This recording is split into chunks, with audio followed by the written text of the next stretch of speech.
Hi, Misha here, and early in the year, 6-7 months ago, Jay did a review of this firearm, and I thought, as I've shot his a few times, and we've had experiences with it, I'd give my 2 cents. This is the SIG Sauer MPX Copperhead. It's their smallest, most compacted version. The basic specs are pretty small. 3.5 inch barrel, although if you count the little extensions, getting close to 4 with this kind of castle style end. No forearm to speak of.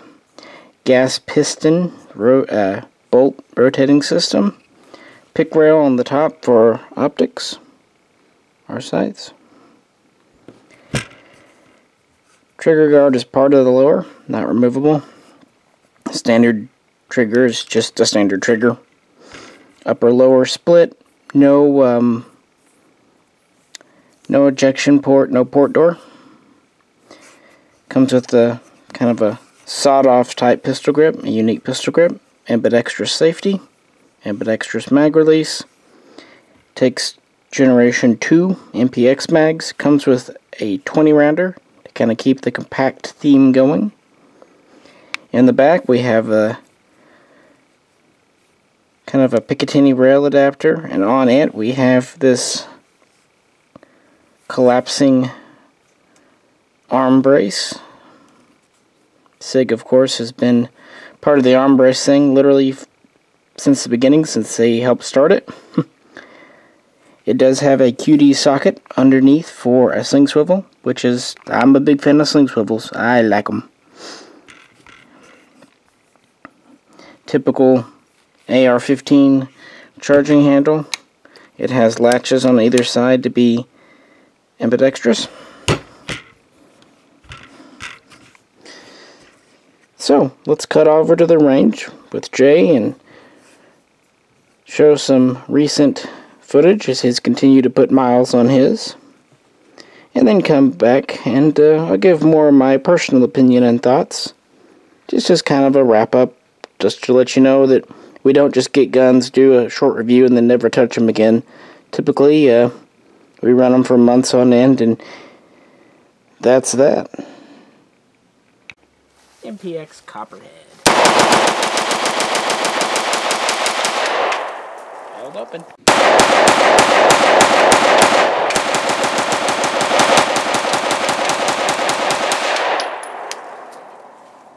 Copperhead.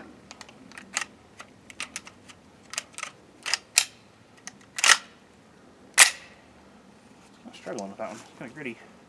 That's how that one for me was.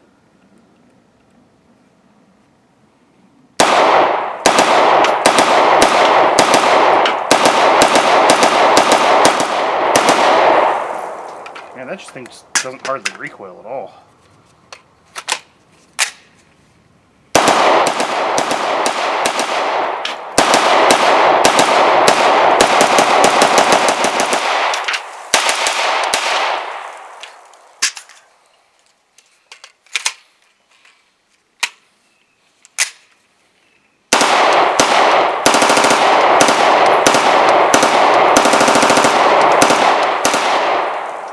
Clear.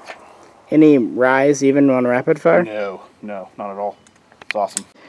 So, another few hundred rounds through Jay's without any issue. Now this one on the table is actually out of the store. I had one left. My SIG, or one distributor that carried SIG, went out of business and was selling off the last of their inventory, and they had 3 or 4 MPX Copperheads and selling them at a good price. I've sold all but this one. Kind of surprised it's still hanging out because people seem to really like the looks of these.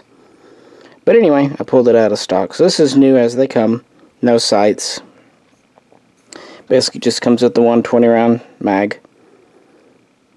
I don't know if I actually mentioned it, but yes, this is 9x19 NATO Parabellum Luger.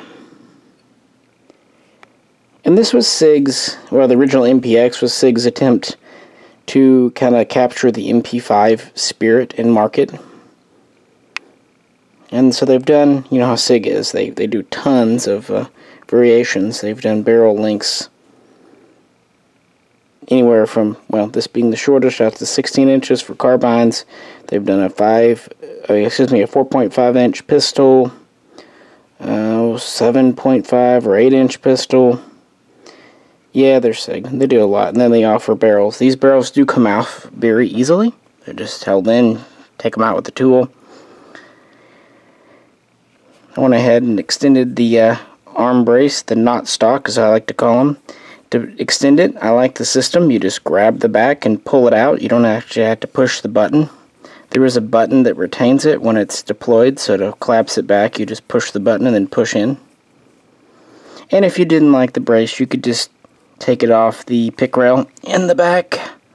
Well, it's not on the pick rail, but sorry, I'm not making myself clear, but you can pull the stock off having a pick rail in the back to put another brace or a stock on. I hope that makes a little more sense. Sorry, guys. Been trying to get videos recorded before the holidays hit. It is fully ambidextrous. It is very compact, especially with the knot stock collapsed in. Not the lightest thing in the world, but it's really not that heavy. The metal is mostly aluminum alloy. Polymer mag, polymer grip. So what do I think about it? Well, there are a lot of pros. Reliability. Extremely low felt recoil, as Jay pointed out. Easy to customize. Presumably quite durable, considering how many rounds we put through Jay's and other people have put through theirs without issue. And it definitely has one of those looks that, I know some people think they're ugly, but I think most people think they're kind of cool in that strange, it is a very sci-fi looking gun without being just over the top. So you can definitely see the kind of the AR-15 inspirations. One thing I didn't point out, since there's no foregrip, this front of the mag well is kind of serrated.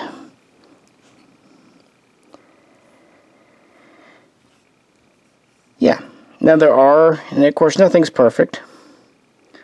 I would say a big ding for a lot of people, especially in this day of so many PCCs, including the Evo 3, is the cost.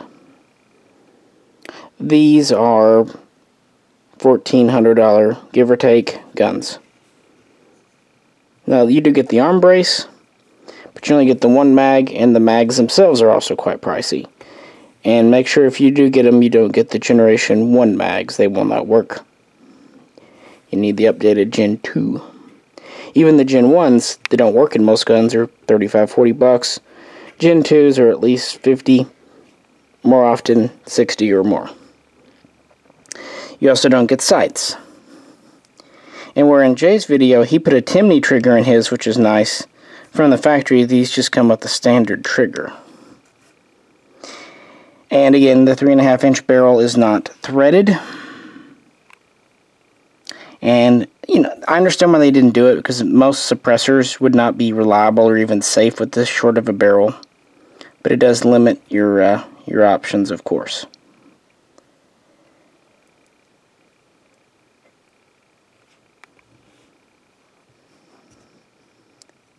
There are a couple of other minor little kind of ergonomic issues with this.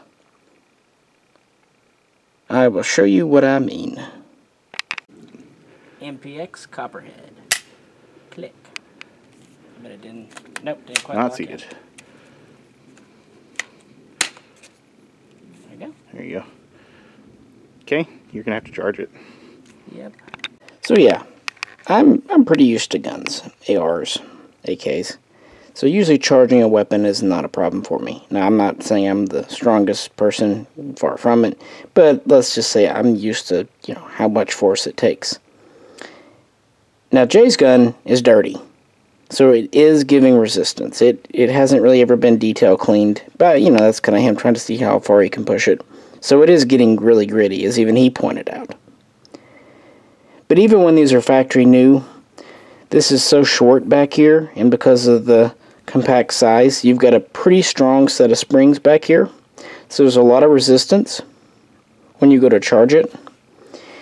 And that's okay. The problem I found a little is the AR-15 charging handle. As a pistol, if this were a full carbine with handguard and stock, fine.